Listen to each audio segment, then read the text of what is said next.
नमस्कार जय जगन्नाथ। आज आम बनइबा जाऊे ओडिया मान प्रिय पखाल भात। ता सहित मुझे किसी टमाटो पाग, आलू चकटा, टमाटो बैगण पाग, आंबुल पाग, बड़ी चूरा, किछि पांपड़ सहित पिठौ भजा नहीं। चलतु एबे बनइबा बड़ी चूरा। यापाई मु गोटे कड़ाई रे किछि सोरष तेल गरम करी नैछि और सेथिरे किछि बड़ी देई ताकू गोल्डन ब्राउन कला जाए भाजी नैछि। कमेंट रे निश्चय लिखिबा को भूलंतुनी आपण एही बड़ी को कोन कहंती।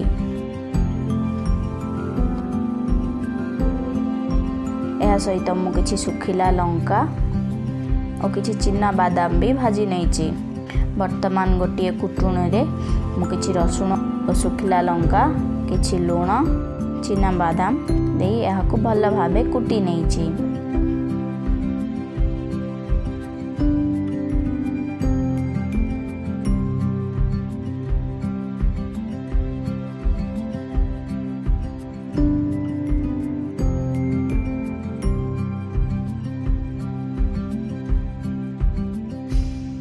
वर्तमान एथिरे मो पियाज और किछि धनिया पत्र ऐड करी यहाको गोलेई नौछि।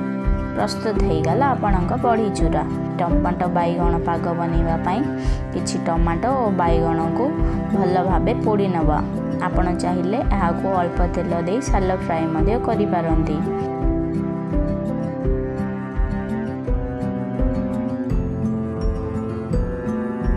टमाटो बैगण को भल भावे चकटी नियंतु।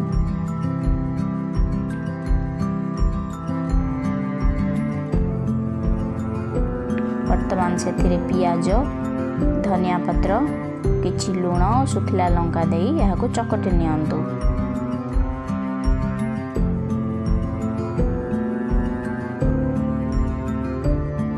एथिरे मु किछि रसुण भजा मध्ये ऐड करिछि। आपन को भल न लागले आपन स्किप करि पारंती।